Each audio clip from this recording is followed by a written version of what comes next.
sick tonight. Fight the break of dawn, come tomorrow. You know what? Tomorrow I'll be gone, save tonight. Fight the break of dawn, come tomorrow. But you know about tomorrow? Tomorrow I'll be gone. Ow.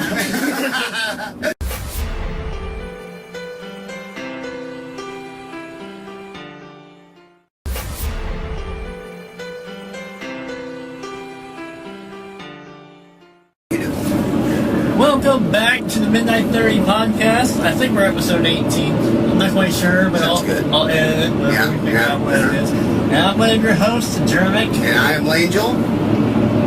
And we are on our way to the Blackthorn. Yeah, they got a deal going on tonight. I was looking on Facebook, and they got a deal celebrating 15 years. I think it's for either I thought it was for Blackthorn, but I think it's for the band Brutally Frank that plays up there. Either way, free show tonight over at Blackthorn. So my wife said, well, hey, do you want to go? I said, well, yeah, but I mean, you know, I don't really have anybody to go with. She said, well, do you think Jeremy would want to go? I said, well, if it's okay. I mean, I wasn't even going to ask. You know, I just think, oh, hey, a spur of the moment, I'm not going to do that, you know, my wife.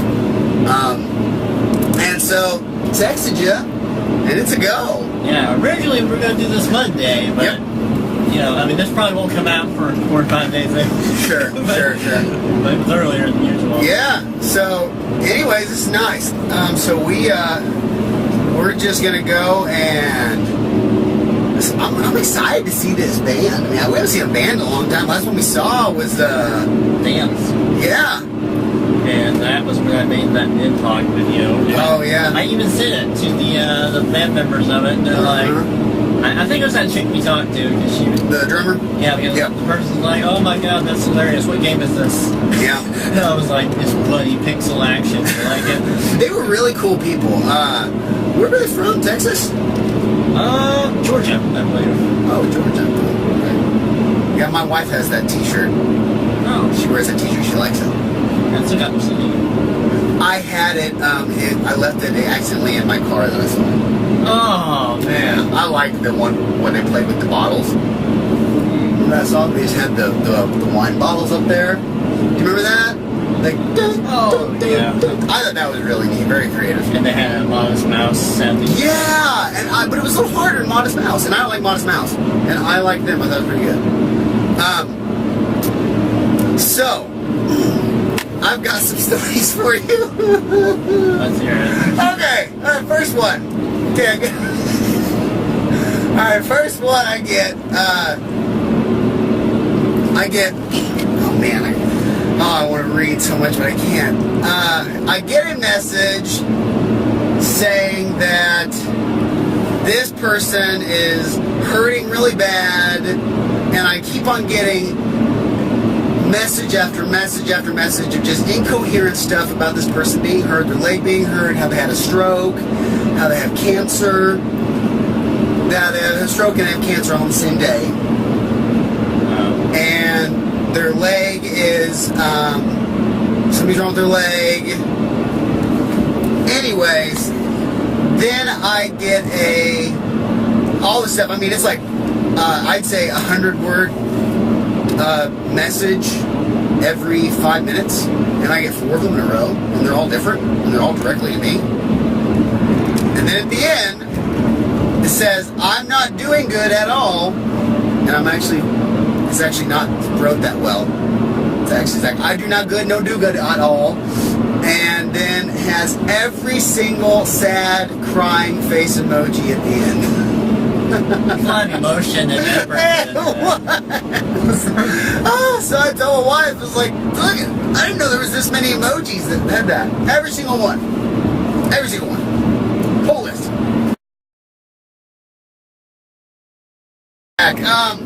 Jeremy, what have you been playing?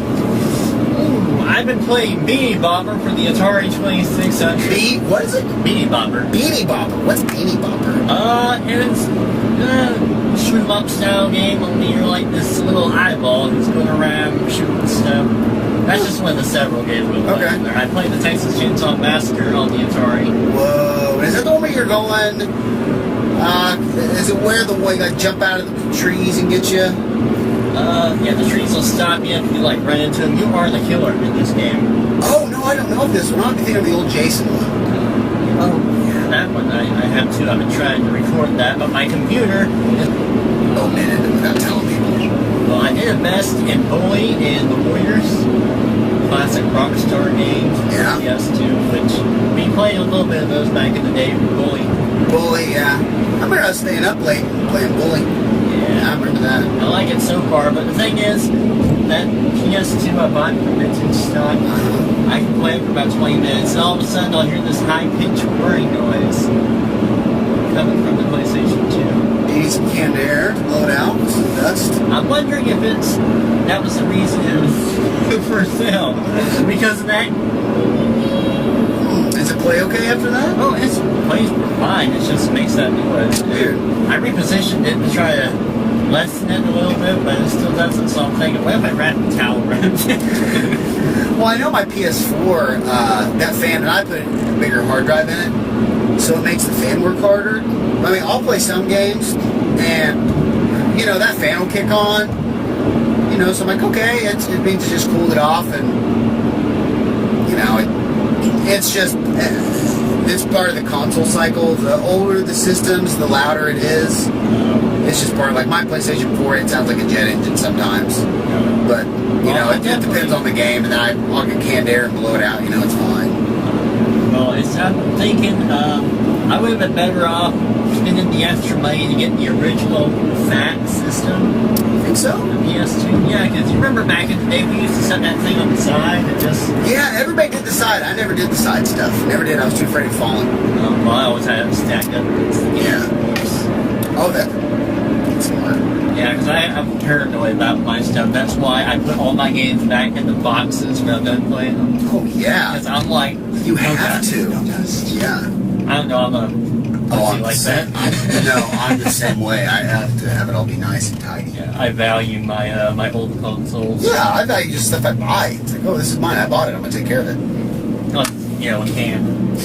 An empty can, and I don't really give a shit. Sure. Okay, so you did Beany what?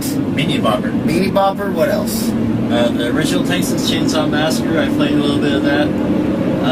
You're basically Leatherface. You're going around chopping people up, and this is on Atari graphics, so it's really cheap. Yeah, yeah. But I guess it's one of the first horror games ever released on Atari. Wow, that's awesome. And I thought about, well, what if I got a 2600 and bought me, you know, the original Texas Chainsaw Massacre, and that piece of shit is $300 on eBay for the case and everything. There's a game on my PS Vita that I put on Amazon. New is $84. I can buy it on PlayStation 4 for $5. So I'm going to buy it on PlayStation 4, put my deal up on Amazon, sell it. You know, somebody buy it. Even if I sell it for $50. Yeah. I bought it like for $20. It's okay, but you know that they want to collect it. It's like, all right, fine. I mean, I've been there. It was strange. Then, you know, they got the Nintendo Switch that came out, and I'm like, a little miniature. I'm just like, what's wrong with the Game Boy, you know? I know. I was just sitting here going, it doesn't really do that much different. It's, I mean, the Wii U, you could play stuff on the screen. This one you can take with you, but the battery life sucks.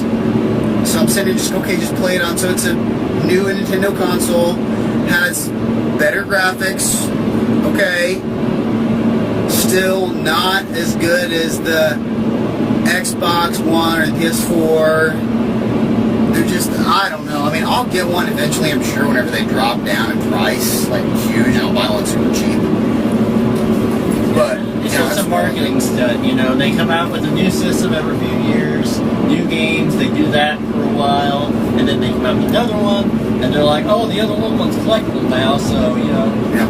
Well, I'm excited about I mean, I'll get a PS4 Pro, which is the PS4 that can output better graphics, like high resolution, but you need to have it's literally like, stuff runs a little better, and it has high resolution, but it's really hard to tell. But then they got the Xbox Scorpio, which is going to be the highest priced console ever, they said. You know, they're saying $700-800 for this thing.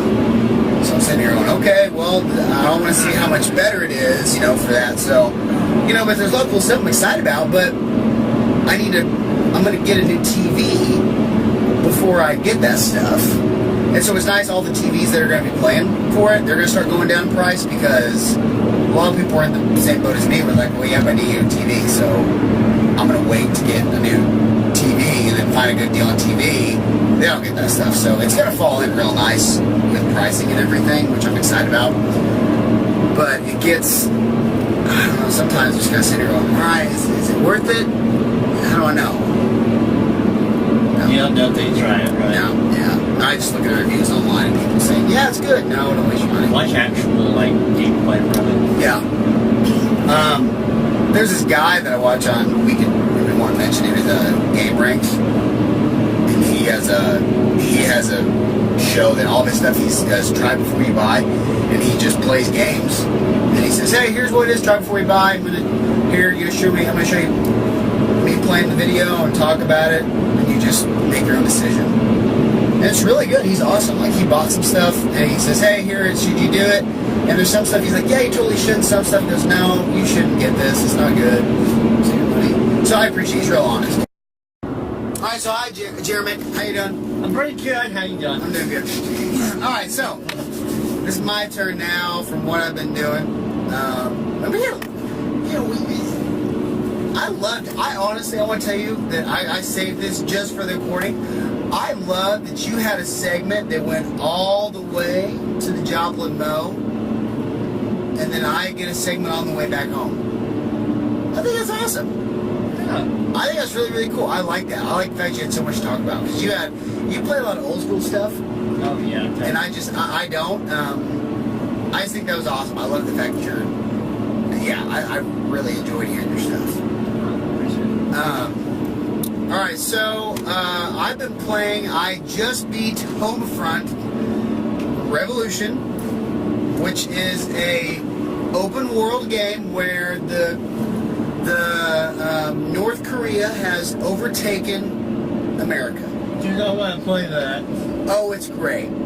Open world, people ragged on it. Man. Sounds pretty damn cool to me. Oh, it's awesome. You have an assault rifle. And then you can mod that assault rifle to, on the fly, change to a light machine gun. There you go. You have a sniper rifle. Can change to a battle rifle. Or change it to a missile launcher. There you go. You have a pistol that can change to a submachine gun. Or change to a crossbow, or to a flamethrower, right on the fly, right there. That's awesome. The game, open world, you go, you capture checkpoints, and you unlock this map that's huge.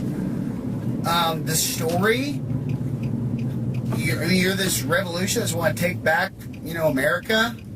And it kind of deals with the political mumbo jumbo of like, oh, you need to do peace or you need to do violence. And I didn't really care for that. I was like, I don't care. Just let me play the game. But man, Homefront Revolution, they got some DLC that's out for it that continues the story. I'm gonna get whenever it gets cheaper. Gosh, really dang good game. I enjoyed it. I did all of the. all the side stuff. I upgraded all the weapons. It was a great game. Love it. It was awesome. People hated it. I don't know why. I wouldn't give it a 10. I'd give it like an 8 or an 8.5. Just because there's some stuff that's kind of glitchy, but I loved it. So I have to ask, what system is this for? I got it for the PS4, but it's for Xbox One as well, and for the PC. I like it now, PS4. That sounds awesome. Dude, it's so good. Check it out. We can do co-op. That would be awesome. Oh, it's awesome. Yeah, it's a great game. And I'm not waiting for it to drop down. Well, it was just on the.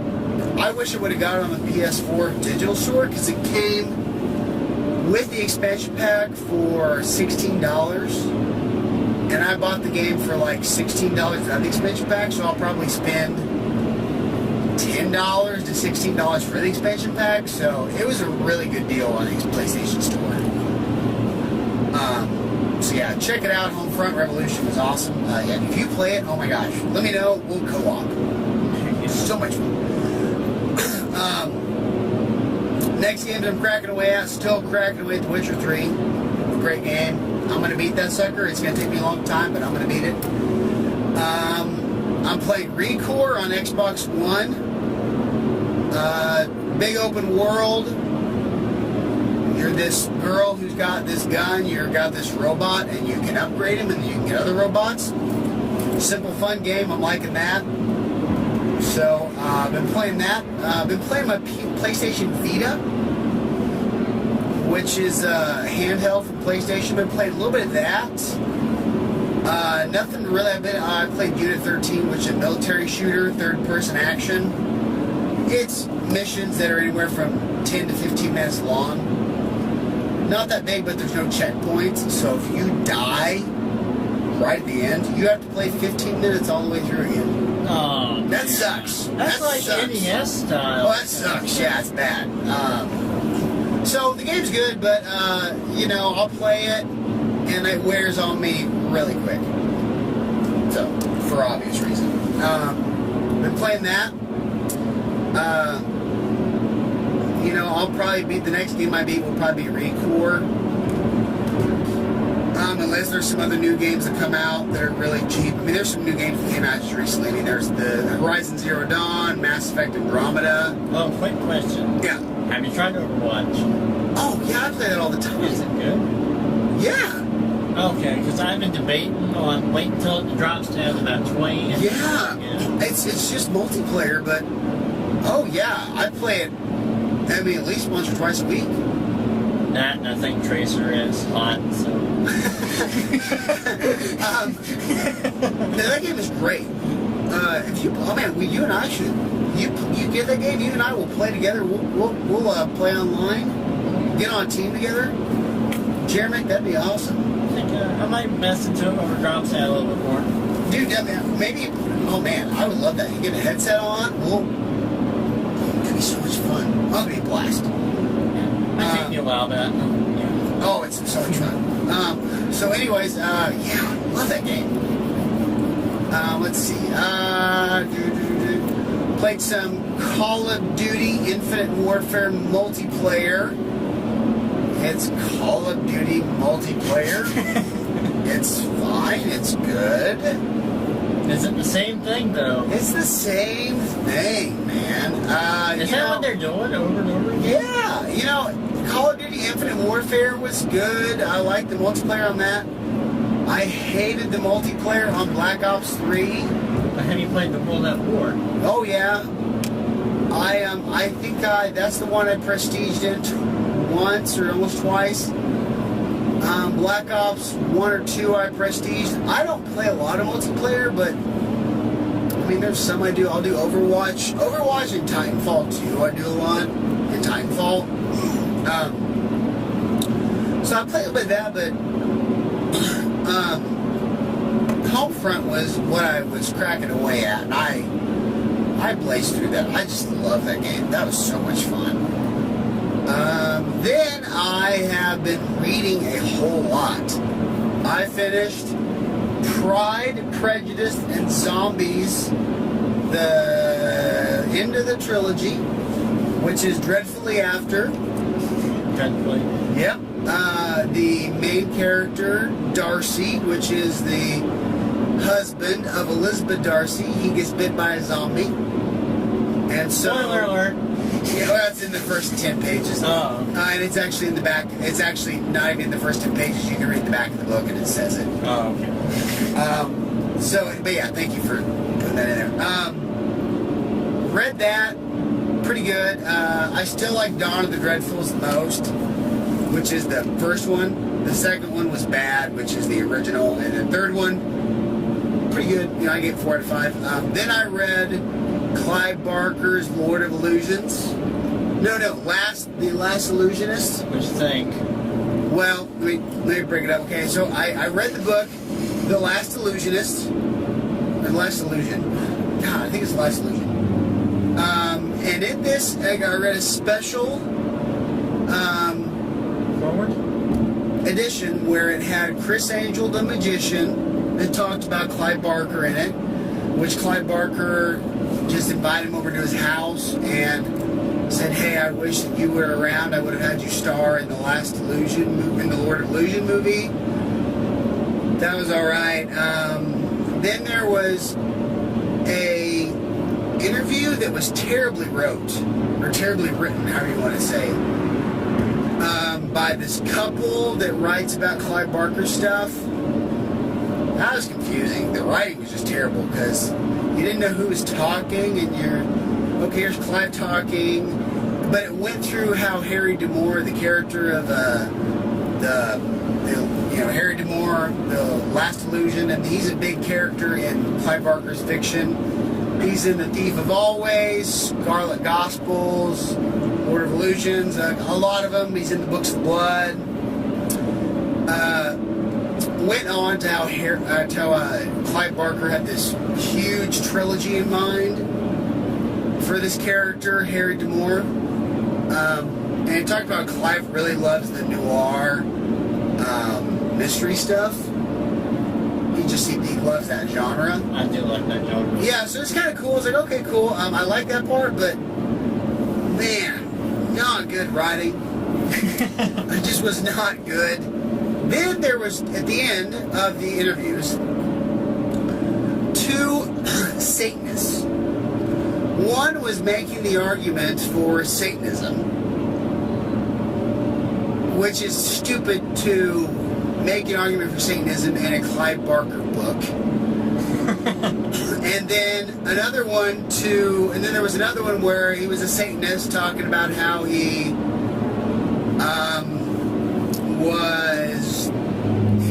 was a advocate for Satanism, had nothing to do With the plot? with the story. It was just about Satanism and religion and how Satanists are really not bad people. They just rebel.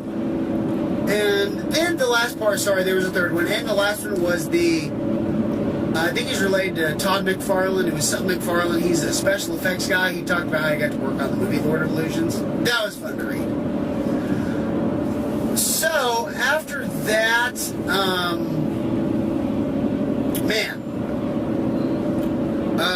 those interviews were crap. And I put on there, on the review, that it's stupid to use Clive Barker's book as a soapbox to preach for Satanism, because the greatest sin in Satanism is stupidity. And this is therefore stupid. Yeah. Leave that in there. It's stupid. It is so dumb. So I hated the interviews overall. Some good stuff out of Clive Barker's vision for this character and this universe. Thought that was cool. Okay. The story, The Last Illusionist, really good. I gave the story 4 out of 5 stars. Really good. Writing was awesome. It was a short story. The overall book was like 150 pages with the interview, so the overall story was like 80 pages, so really short, but I loved it. Really good story. Clive Barker's writing and density and attention to detail is so good. He paints you a great picture, but still leaves holes in there to have you fill in your own stuff you want to. I read the book, The Last Illusionist, and it talked about how Clive had visions for each of these characters. And since I read that book, and then I saw the character Nyx, and then I saw a big gay bear. Yeah, then I saw you look like a bear. And then I saw Butterfield, and I'm like, okay, this is cool. But because I already had information about what Clive had for those characters, I appreciate it more. I'm sitting here going, okay, this is cool. But it's only because I read that book. And you can only get that book in limited quantities. It was like offered in like 300 copies. I got like one of them. So it's really cool, but the movie... Okay. The movie is Clive Barker's probably best movie he's ever made. What? Really? I never watched Hellraiser. I will say that. Oh. Or Candyman. Yeah. Or The Plague, which The Plague is from Clive Barker. But technically, The Plague Clive Barker never directed. I'm talking about the ones Clive Barker directed. Oh, okay. The ones he directed.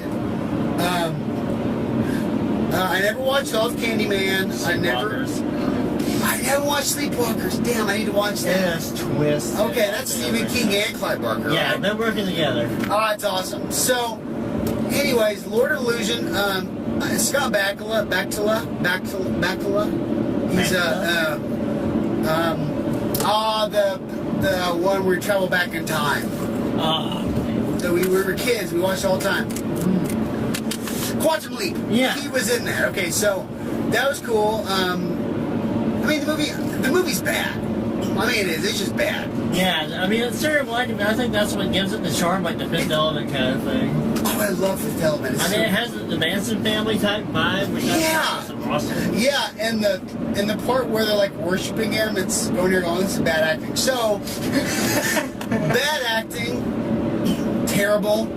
Honestly, the best movie that Clive Barker's ever directed is probably Midnight Meat Train. Never seen that. It wasn't good, but it had the directing and the acting was, he got some good people for it, and that was good. When he directed it, I watched it, still not very good, and the ending it just wasn't good. But the Lord of Illusion, just because I read the book, was good. But still, compared to all the movies, it was crap. Now, if I didn't read the book before, I'd hate it. So, read The Infernal Parade, which was Clive Barker's new one, just came out. Talked about this guy named Tom Requiem. Spoiler alert. I won't tell too much. Something happens to him. Then he has to get this infernal parade that you don't know if either goes through the world. It goes through the world to like, basically, it's basically like bringing hell on earth. So you don't know if it's like bringing like, it's like the end of the days where like, hell is going to be, earth is destroyed by hell, and the fallen angels are watching, and the people on earth are suffering. And so he talks about these characters that he grabs for this parade to go across the earth. It's basically a whole synopsis for short stories Clive Barker wrote, which Clive Barker and Stephen King, I think, just really thrive on short stories. Yeah. A lot of their movies just... Yeah, they're from short stories, but, I've read Clive Barker stuff. They're not short stories. I've liked all of them but one, which is Aberrat. I didn't think those books were good. I've read the first Aberrat. I finished it, thank God, but I need to finish the other ones. Yeah. Infernal Parade, awesome. Gave 5 out of 5. Now I'm reading Head Full of Ghosts by Paul, I can't remember his last name. Stephen King has been raving about him. My favorite author is Clive Barker. Second favorite author is Joe Hill, Stephen King's son. Stephen King raved about Clive Barker. The book I'm reading right now, Head Full of Ghosts, is raved about by Stephen King. So I got, and then I've been listening to Dr. Sleep from Stephen King. Holy crap. I think I found out why people rave about Stephen King. This guy can write. I read Insomnia and I hated that book. This book, Dr. Sleep, good stuff. So I'm listening to that. I'll probably grab it and finish reading it at some point. But it's good stuff. So yeah, that's what I've been doing. Movies. I haven't watched any movies. Oh no, I did. I watched Lord of Illusion, which I just talked about. I watched the first 10 minutes of Lords of Salem by Rob Zombie. Oh, that film's terrible. Oh, I turned it off. Yeah, he's... the first 10 minutes, I'm like, this is crap. I'm done. Yeah. It was so stupid. It had these old women stripping down naked and saying how they hate God. Yeah. Laughing, and I'm sitting here going, this is making me feel very uncomfortable, and this is dumb. There's no reason for it. I don't like it. See you later. Bye. Well, see, what the thing is, he is probably one of the biggest horror film creators. Well, not creators, more like collectors. Fanatics, yeah. Yeah, he has the oldest films. So if anything, he's trying to pay homage to the older films that came out in the 1930s. But at the same time, he's like, I want to be shocking. I want to be new. Yes, and I think that was all for shocking. It's like, hey, look, it's like a middle school mentality. Like, Devil's Rejects, remember that? it was actually. House of a Thousand Corpses, though, was god-awful. Oh, it was. But at the same time, he's like, you know, if he's new to this. Yeah, House of Thousand Corpses had its charm. Still dumb, but I could watch it more. Devil's Rejects, I liked. Yeah. I thought the first Halloween, bravo. I couldn't get through the second one, though. The second one was so bad. Yeah, he messed it up. Terrible.